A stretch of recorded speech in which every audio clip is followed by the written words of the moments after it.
Hello everyone, welcome to our YouTube channel learn e spot.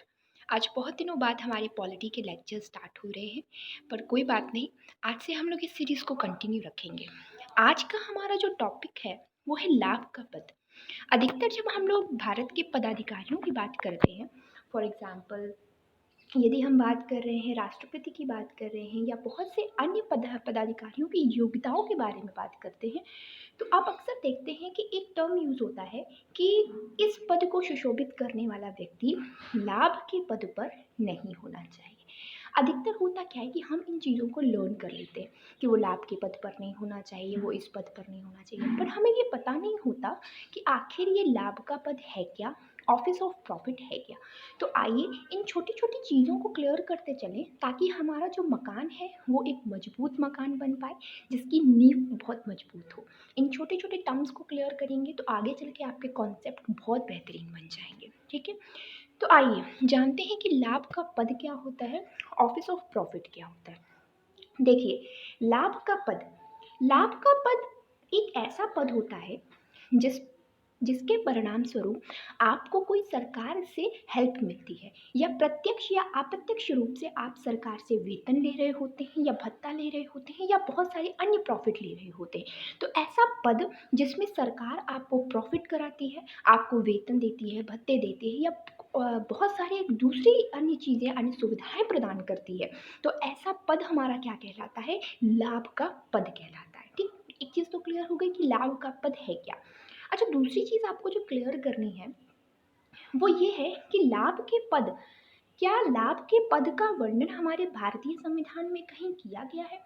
तो एक चीज़ मैं आपको बता दूं, लाभ का पद इस शब्द का इस शब्द का कहीं भी भारतीय संविधान में परिभाषित नहीं किया गया है कि आखिर ये लाभ का पद है क्या, क्या है, क्या नहीं है। लेकिन ये भी नहीं है कि लाभ के पद के विषय में कोई प्रावधान नहीं किया है भारतीय संविधान में। भारतीय संविधान में कई 3 आर्टिकल्स ऐसे हैं जिसमें लाभ के पद का वर्णन किया गया है, लेकिन ये नहीं कहा गया कि लाभ के पद को परिभाषित किया गया, नहीं। जैसे अभी हम बात करते हैं आर्टिकल नंबर 58 की, तो आर्टिकल नंबर 58, अच्छा 58 से पहले हम कुछ 2 आर्टिकल्स के बारे में पढ़ते हैं जो लाभ के पद के विषय में हमें बताते हैं। तो देखिए, इस आर्टिकल में आप पढ़ सकते हैं, लाभ के पद का तात्पर्य मैंने बता दिया कि वो सभी पद जिसमें आपको सरकार से सुविधाएं प्राप्त होती हैं, भत्ते प्राप्त होते हैं, वेतन प्राप्त होती है, सरकार से आप प्रत्यक्ष या अप्रत्यक्ष रूप से प्रॉफिट गेन करते हैं। ये तो हो गया लाभ का पद। अच्छा, भारतीय संविधान में 2 ऐसे अनुच्छेद हैं, आर्टिकल नंबर 102 और article number 191, 102 and 191। Article number 102 ये कहता है कि पार्लियामेंट्री मतलब संसद के जो सदस्य हैं वो लाभ का पद धारण नहीं कर सकते, और 191 ये कहता है कि जो विधानसभा के जो सदस्य हैं वो लाभ का पद धारण नहीं कर सकते।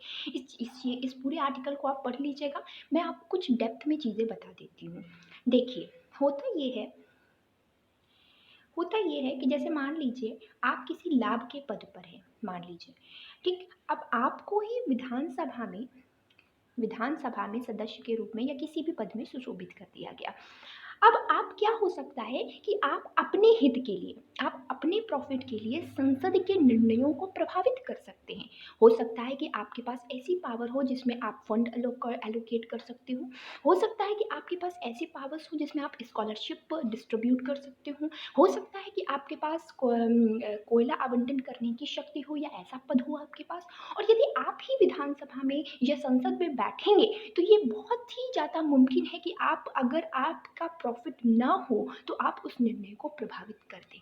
तो ये इसीलिए ये प्रावधान किया गया है कि लाभ के पद पर देखिए नहीं होना चाहिए संसद के सदस्यों को या विधानसभा के सदस्यों को, और इसी का वर्णन हमारा आर्टिकल नंबर 191 और आर्टिकल नंबर 102 कहता है।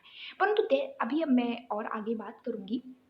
अच्छा, आर्टिकल नंबर 58 क्या कहता है, इस पे भी जरा चर्चा कर लेते हैं। तो आर्टिकल नंबर 58 ये कहता है कि राष्ट्रपति, उपराष्ट्रपति, केंद्र की सरकार के मंत्री और राज्य सरकार के मंत्री, ये जो इन पदाधिकारियों का जो पद है वो लाभ का पद नहीं माना जाता। अच्छा, इस पे बहुत ध्यान देने वाली बात है कि जैसे राष्ट्रपति हैं कोई, तो अगर वो फिर से राष्ट्रपति का चुनाव लड़ना चाहते हैं तो वो राष्ट्रपति का चुनाव लड़ सकते हैं। समझ में आया? उनका पद जो है वो लाभ का पद नहीं माना जाएगा। इसी तरह आपने देखा होगा कि जब रामनाथ कोविंद जी जो थे वो बिहार के राज्यपाल थे, ठीक है, और राज्यपाल के बाद उन्होंने क्या किया, राष्ट्रपति के लिए चुनाव लड़े। तो वो अब यही चीज़ बताई जाती है कि ये जो 4 पदाधिकारी हैं, इसमें राज्यपाल भी इंक्लूड हैं, तो ये जो है इनका पद जो है वो लाभ का पद नहीं माना जाता।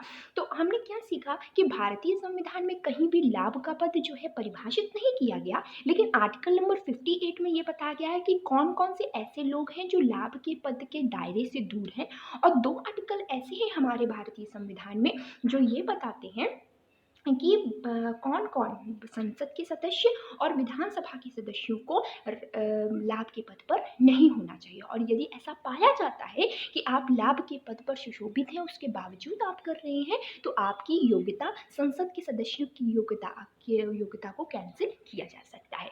आप ये देख रहे होंगे, ये दिल्ली की है। दिल्ली में हुआ ये था कि दिल्ली में 70 सीट है और उसमें अरविंद केजरीवाल जी ने 21 विधायकों को संसद सचिव बना दिया था। इस पे बहुत ही ज़्यादा विवाद हुआ था। एक्चुअली संसद सचिव का जो मूल वर्णन किया जाता है वो इसलिए संसद सचिव बनाया जाता था पहले, ताकि जो भावी जो मंत्री आने वाले हैं उनको प्रशिक्षण दिया जा सके। लेकिन धीरे-धीरे क्या हुआ कि संसद सचिव का पद जो था वो बढ़ गया। अब उनको जो दर्जा था वो कैबिनेट मिनिस्टर का दिया जाने लगा, जबकि संविधान में ऐसा कहीं भी वर्णन नहीं किया गया है। तो ये क्या था, अब चूँकि कार्यपालिका और व्यवस्थापिका के शक्ति पृथक्करण के सिद्धांत का ये उल्लंघन है, इसलिए इसको न्यायपालिका में चुनौती भी दी गई थी। फिर न्यायपालिका ने अपने साक्ष्य रखे थे कि कौन से लाभ का पद है, कौन से लाभ का पद नहीं है, कौन से व्यक्ति को योग्य ठहराया जाए, कौन से व्यक्ति को अयोग्य ठहराया जाए। तो ये सब है हमारे लाभ का पद, तरीके से संविधान में वर्णन किया गया है, किस तरीके से और भी चीज़ें हैं जो न्यूज़ में रहती हैं। तो यदि आपको ये थोड़े से बेसिक टर्म्स पता है तो बहुत मुमकिन है कि आपको आगे का कॉन्सेप्ट बहुत अच्छे से समझ में आएगा। सो आज के लिए इतना ही, हम फिर मिलेंगे अपनी नई क्लास में, तब तक के लिए सेफ रहिए। Thank you so much.